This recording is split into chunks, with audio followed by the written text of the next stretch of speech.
लेकिन अब गर्मी के कारण मन में चाहत की भावना एक दूसरे के पाने की सोने की नहीं दे रही थी। एक रात की बात है, सपना अपने कमरे में अकेली सो रही होती है। ठंड का मौसम था। सपना रात को 9 बजे अपने घर का सभी काम कर तथा अपने ससुर देवराज जी को खाना खिलाकर अपने बगल वाले कमरे में सोलह कर अपने कमरे में आकर सो गई। चादर ओढ़ कर सपना के पति बाहर कमाने गए होते हैं, जो साल में एक बार या दो बार ही अपनी ड्यूटी से घर आ पाते हैं। घर परिवार में सपना सपना के पति रमेश ससुर देवराज जी होते हैं। सपना के सास का देहांत 2 साल पहले ही हो चुका होता है।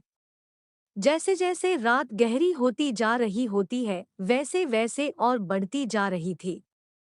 सपना अपने को चादर में लपेट कर सो रहे थे, पर ठंड कितना ज्यादा होता है कि सपना को नींद नहीं आ रही होती है। ठंड के मारे बिहार सिकुड़ कर सोई होती है। किसी भी तरह कम नहीं हो रही होती। एक बात याद आती है अपनी सहेली की कि जब ठंड ज्यादा से कम ना हो तो किसी के पास सो जाओ। शरीर की गर्मी से बात करनी होती है, आराम से फिर भी मिट जाती है और नींद आ जाती है। तभी याद करके कमरे में चली जाती है, क्योंकि घर में अपना पति का या कोई और नहीं होता है जिसके पास जाकर हो सके। लेकिन ससुर देवराज जी भी अपने कमरे में चादर में घुसकर सोए होते हैं। उन्हें भी ठंड बहुत कर रही होती है। ससुर देवराज जी भी अपने पेट पर कब कब आ रहे होते हैं। रात के 1 बज रहे होते हैं। अभी सपना कहती है, ससुर जी आपको बहुत ज्यादा ठंड लग रही है, मैं ज्यादा आपको बढ़ा देती, जान बचाई हम दोनों करी आकर अपनी अपनी जान बचाई। देवराज कहते हैं ठीक है बहुत। सपना तुरंत ससुर देवराज जी के साथ उनके कमल रजाई में खुश कर सो जाती है और कहती है, अब आप निश्चिंत से सो जाइए। सॉरी, अब हमें ठंड उतना ज्यादा नहीं लगेगा। पर ठंड तो ठंड होती है, धीरे धीरे वक्त गुजरता है, दोनों को ठंड लगने लगती है। सपना अपने ससुर देवराज को पकड़कर होने लगती है। यह देखकर ससुर देवराज को आश्चर्य होता है और कुछ नहीं बोलते हैं, पर वह धीरे धीरे देवराज को पकड़कर सोने से ठंड कम होने लगता है। तो देवराज को भी बहुत अच्छा लगता है। दोनों अब एक दूसरे को चिपक कर सोते हैं। ठंड तो कम हो जाती है और ससुर देवराज को अब गर्मी का एहसास होने लगता है और बहू सपना को और जोर से पकड़ कर सोते हैं। सपना भी बहुत अच्छा महसूस कर रही होती है। इतने दिनों बाद किसी मर्द की बाहों में सोने को मिला है। सपना उसके ससुर और जोर से अपने खरीदने लगते हैं और कमर से लेकर घर तक अपनी दोनों से चढ़कर होते हैं, जैसे सपना पूरी तरह अपने ससुर देवदास के आगोश में समा गई हो। अब धीरे धीरे सपना को भी यह बात समझ में आ रही होती है कि अब तो कम हो गई कि बरसों की कमी अंदर ही अंदर परेशान करने लगी है।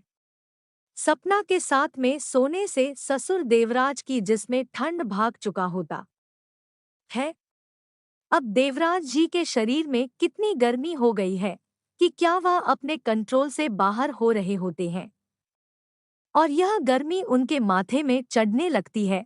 उनका दिमाग सपना के साथ सपनों की दुनिया में चला गया होता है। देवराज जी भूल गए हो सकता उनके पास ठंड से बचने और उन्हें ठंड से बचाने के लिए उनके पास सोने गई होती है। सपना को भी बहुत अच्छा लग रहा होता है और देवराज को सपना चाहत की नजरों से देखने लगी होती है। देवराज जी अपने घर के बाहर निकल रही होती है, सपना को अपना बनाने लगती है।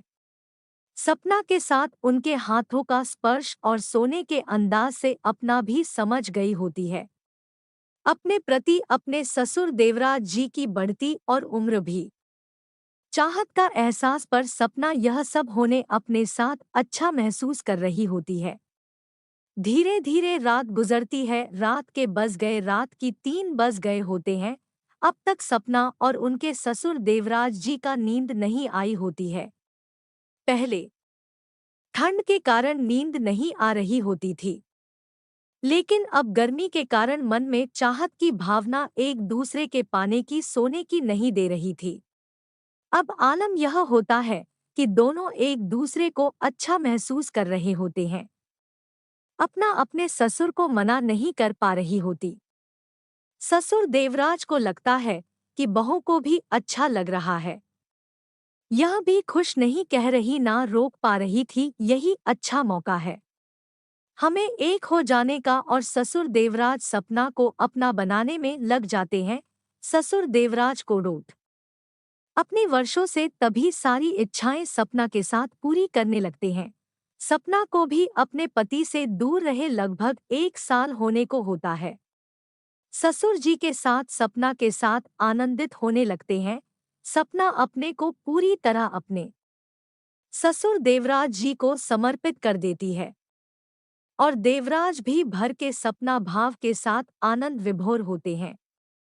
उतना ही खुश और आनंदित लगते हैं। दोनों बहुत ही गहराई में उतर जाते हैं। हद से ज्यादा बेहद जकड़न है एवं चाहत चरम सीमा पर पहुंच जाती है। अपना और ससुर देवराज दोनों एक दूसरे में खो जाते हैं और हद की सारी सीमाएं पार कर देते हैं और दोनों आनंदित होकर ही शांत होते हैं। सुबह होने ही वाली होती है कि तभी पड़ोस में मुर्गे के बोलना शुरू कर देते हैं। सपना उठकर जाने को होती है। भीमराज जी कहते हैं, ठीक है तुम जाकर घर का और सब काम कर लो अपना, मैं अब तक नींद पूरी कर लेता हूँ। मैं ठीक है। सपना जाती है अपने कमरे में, घर का काम करने जाने को होती है। नींद लगने लगती है क्योंकि वो रात भर सोई नहीं होती है। दोस्तों थोड़ी सी नींद पूरी जैसे ही अपने बेड पर जाती है सोने, थोड़ी देर में सपना को गहरी नींद आ जाती है। सपना सो जाती है। जब नींद खुलती है तो 3:15 बज रहा होता है। जल्दी से उठकर अपने घर का सब काम करती है और अपने ससुर जी को जगह दी है और दोनों खाना पीना खाते हैं। और इसी तरह सपना और ससुर देवराज जी की प्रेम कहानी चलती रहती है। दोस्तों आपको यह कहानी कैसी लगी? कमेंट करके ज़रूर बताएं और इस कहानी को अपने दोस्तों और परिवारजनों के साथ शेयर ज़रूर करें। धन्यवाद। दोस्तों आपको ये कहानी कैसी लगी हमें कमेंट सेक्शन में ज़रूर बताएं। वीडियो को लाइक कर दीजिए। इसी तरह की कहानियाँ रोज़ाना देखने के लिए चैनल को सब्सक्राइब करके घंटी के बटन